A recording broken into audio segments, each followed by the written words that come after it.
कक्षा 11वीं, विषय भौतिक शास्त्र, अध्याय का नाम समतल में गति।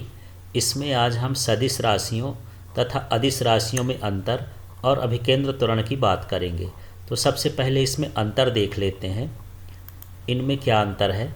तो ये सदिश राशियाँ अर्थात स्केलर क्वांटिटी, ये अदिश राशियाँ, और ये सदिश राशियाँ वेक्टर क्वांटिटी।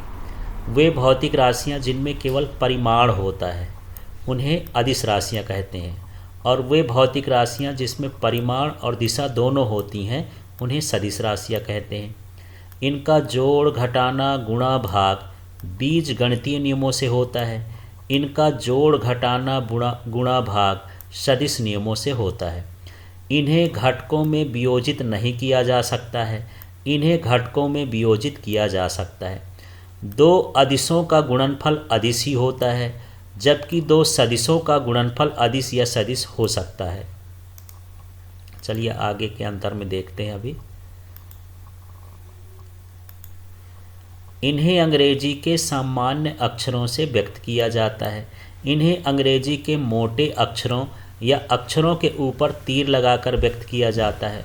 उदाहरण के लिए देख लेते हैं, लंबाई, द्रव्यमान, समय, आयतन, चाल आदि ये अदिश राशियाँ हैं, जबकि बल, वेग, विस्थापन, संवेग, त्वरण आदि ये सदिश राशियाँ हैं। तो इस तरह से इसमें अंतर हैं, इन्हें आप देख लीजिएगा। नेक्स्ट वाला देखते हैं, अगला क्वेश्चन। तो सबसे पहले यहाँ क्वेश्चन क्या है, अभिकेंद्र त्वरण किसे कहते हैं, इसका व्यंजक ज्ञात कीजिए तथा इसकी दिशा समझाइए। तो जब कोई वस्तु वृत्तीय मार्ग में गति करती है तो उसके त्वरण की दिशा केंद्र की ओर होती है। मान लीजिए वृत्तीय मार्ग है, इस वृत्तीय मार्ग में जब कोई वस्तु गति करेगी तो इसके त्वरण की दिशा कहाँ की ओर होती है, केंद्र की ओर होती है। इसे यह भी केंद्र त्वरण कहते हैं। तो सीधा सीधा क्या हो गया, वृत्तीय गति करती हुई वस्तु के त्वरण की दिशा वृत्तीय मार्ग के केंद्र की ओर होती है, इसे अभिकेंद्र त्वरण कहते हैं। एक नंबर में पूछ देता है कि अभिकेंद्र त्वरण की दिशा कहाँ की ओर होती है, तो कहाँ की ओर होती है, केंद्र की ओर। अब इसके लिए हमको क्या निकालना है, व्यंजक निकालना है। तो व्यंजक निकालने के लिए हम इसका परिमाण या व्यंजक भी लिख सकते हैं यहाँ। तो पहले चित्र को समझते हैं, क्या है इस चित्र में। इस चित्र में ये सबसे पहले तो ये वृत्तीय मार्ग हो गया, और यहाँ पर ये वस्तु की प्रारंभिक स्थिति हो गई, इस जगह पर वस्तु है। और वृत्तीय मार्ग की यहाँ जो त्रिज्या है वो क्या है, आर है, या पहली स्थिति पी पर जो स्थिति है वो क्या है, आर है। इसका केंद्र क्या है, सी है। अब यहाँ यदि हम स्पर्श रेखा खींच दें तो ये जो स्पर्श रेखा होती है ये पहले प्रारंभिक स्थिति के वेग की दिशा बताता है, ये भी है। अब मान लीजिए कुछ समय पश्चात ये वस्तु घूमते घूमते घूमते स्पी डैश पर पहुंच गई, तो यहाँ पर इसका वेग क्या हो जाएगा, वी डैश, और इसका स्थिति सदिश क्या हो गया, आर डैश हो गया। अब इसकी दिशा जो हम यहाँ पर निकालेंगे, फिर यहाँ स्पर्श रेखा खींचेंगे तो ये इसकी क्या हो जाएगी, दिशा हो जाएगी। इस तरह से पी बिंदु पर वेग भी है और इसकी दिशा ये है, और पी डैश पर वेग भी डैश है, इसकी दिशा ये है। और यहाँ पर जो आर है ये प्रारंभिक स्थिति का स्थिति सदिश है। जब प्रारंभ में वस्तु यहाँ थी, जब वस्तु यहाँ पहुँच गई तो इसका जो स्थिति सदिश हो गया, आर डैश हो गया। अब यहाँ पर हम देखते हैं कि ये क्या है, ये डेल्टा आर है, इसको हम विस्थापन सदिश कह सकते हैं। आर डैश और आर का जो अंतर होगा वो विस्थापन सदिश कहलाएगा, इसको हम यहाँ लिख दिए। और ये जो यहाँ पर ये है, ये इसका कोणीय विस्थापन है, ये क्या होता है, थीटा होता है कोणीय विस्थापन। तो जो इस चित्र में है उस चित्र को ही हम यहाँ पर लिखेंगे। माना वृत्तीय मार्ग में वस्तु के स्थिति सदिश आर वेक्टर आर डैश है। तो देख लेते हैं, ये स्थिति सदिश है, ये हमारा आर हो गया और ये आर डैश हो गया। इसके बाद यहाँ पर देख लेते हैं वेग सदिश भी वेक्टर और वी डैश हैं। तो ये जो वेग सदिश है ये भी है और ये भी डैश है। वेग में परिवर्तन डेल्टा भी है, तो इनके वेग का जो परिवर्तन होगा यहाँ लिखा हुआ ये डेल्टा भी है। और यहाँ पर जो विस्थापन में परिवर्तन है या विस्थापन सदिश है वो कितना है, डेल्टा आर है। तो जो चित्र में दिख रहा है उस चित्र के बारे में यहाँ पर शब्दों में लिखना है। तो जो भी इसमें दिखता हो, माना एक वृत्ताकार मार्ग है, इसमें कोई वस्तु चक्कर लगा रही है, इसका प्रारंभिक वेग v हो गया, इसका स्थिति सदिश r हो गया, फिर इसका अंतिम वेग v डैश हो गया, इसका स्थिति सदिश r डैश हो गया, कोणीय विस्थापन थीटा हो गया, ये उसका विस्थापन सदिश डेल्टा r हो गया। इस तरह हमको चित्र के बारे में लिख देना है। अब ये चित्र कहाँ से बना है इसको समझते हैं।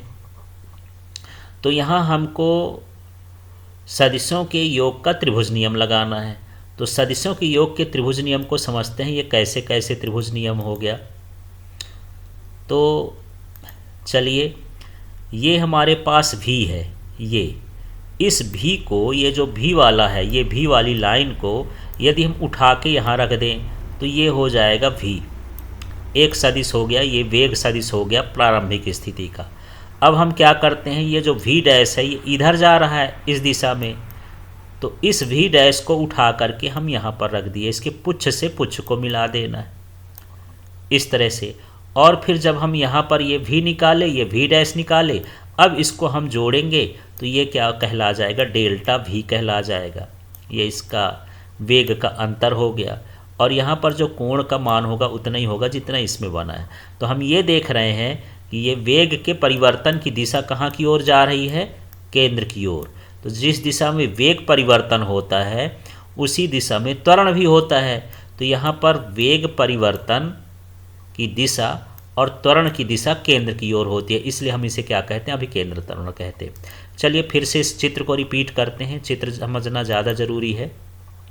तो यहाँ पर समझ लेते हैं, ये v कहाँ से आ गया, ये जो v वाला, ये वाला वेक्टर लाइन है, ये वाला, इसको हम उठा के यहाँ पर रख दिए, v का वेक्टर हो गया। इसके बाद हमको v डैश का वेक्टर उठाना है, तो v डैश यहाँ पर है, यदि हम इसको यहाँ पर ले आएंगे तो ये हो जाएगा v डैश का वेक्टर इस तरह से। अब हमको इनका अंतर निकालना है, v डैश माइनस v, तो इसको हम क्या लिखते हैं, डेल्टा v, और डेल्टा v इसको दर्शाएगा, ये वाली लाइन को, इसका अंतर कहलाएगा। और इसका तीर रहेगा कहाँ की ओर, यदि हम इसको देखें तो केंद्र की ओर होता है। तो वेग में परिवर्तन केंद्र की ओर है, इसलिए त्वरण की दिशा भी कहाँ की ओर होगी, केंद्र की ओर। तो इस तरह से ये तो चित्र को समझना है और इस तरह से चित्र बनाना है। अब हम देखते हैं इसका व्यंजक कैसे निकालेंगे। तो यहाँ पर हमारे पास दो त्रिभुज हैं, देख लेते हैं। ये लिखा है त्रिभुज GHI, तो ये हो गया हमारे पास G, और ये हो गया H, और ये हो गया I। इस त्रिभुज की बात हम करते हैं, तो ये त्रिभुज हो गया GHI। अब दूसरा त्रिभुज क्या है जो इसके अंदर बना है, ये CPP डैश, तो CPP डैश ये दूसरा त्रिभुज हो गया। अब दोनों त्रिभुज में ये कोण कितना है, थीटा, डेल्टा थीटा, ये कोण भी कितना है, डेल्टा थीटा। तो ये दोनों त्रिभुज कैसे होंगे, समरूप। ये जो बना है ये समरूप का चिन्ह हो गया। तो दोनों त्रिभुज हमको मिल गए होंगे, एक हो गया GHI और दूसरा हो जाएगा CPP। तो फिर से देख लेता हूँ, यहाँ पर है ये हमारे पास G, और ये हो गया H, और ये हो गया I। एक त्रिभुज ये है, दूसरा त्रिभुज ये है C, और ये चला गया P डैश, और ये CPP डैश, ये दूसरा त्रिभुज हो गया। दोनों त्रिभुज कैसे हैं, समरूप हैं। अब यहाँ समरूप त्रिभुज के गुणों को यदि हम समझें, तो समरूप त्रिभुज हैं यदि, तो उनकी भुजाएं अनुपातिक होती हैं, माने उनके भुजाओं का अनुपात एक समान होता है। तो चलिए इसमें ढूंढते हैं कौन कौन सी हम भुजा ले सकते हैं। तो देख लेते हैं, इस त्रिभुज में से या इस त्रिभुज में से हम ले लिए डेल्टा V, और इसकी संगत भुजा कहला जाएगी डेल्टा R। तो यहाँ पर प्रॉपर्टी क्या होती है, इसका गुण क्या होता है समरूप त्रिभुज का, कि संगत भुजाओं का अनुपात, सभी संगत भुजाओं का अनुपात एक समान होता है। तो यहाँ पर हम क्या लिखे, डेल्टा V, इस त्रिभुज का हम ये लिख दिए डेल्टा V वेक्टर। इसी तरह से डेल्टा R का हम इस त्रिभुज का लिख लिए, ये हो गया। तो ये इसकी संगत भुजा हो गई। फिर इसके बाद हम यहाँ पर ये वाला भुजा ले लेते हैं, ये वाला, ये V, तो हम यहाँ से V लिख लिए, इसके संगत क्या है R, तो ये हो जाएगा V अपॉन R। यहाँ पर V dash upon R dash भी होगा, लेकिन इसको लिखने की ज़रूरत नहीं है, इसी से काम निकल आएगा व्यंजक, इसलिए इसको नहीं लिखते हैं। तो सीधा सीधा जब त्रिभुज समरूप होते हैं तो उनकी संगत भुजाओं का अनुपात समान होता है। तो यहाँ संगत भुजा डेल्टा भी है, फिर ये डेल्टा आर है, इसलिए डेल्टा भी अपॉन डेल्टा आर आ गया। फिर हम यहाँ पर भी की संगत भुजा देखते हैं, तो इस त्रिभुज में भी है और इस त्रिभुज में आर है, ये इसके संगत भुजा हो गई। इस तरह से हमको संगत भुजा लिख लेना है। संगत भुजा का मतलब उसी के समान वाली, उसी के साथ वाली भुजा।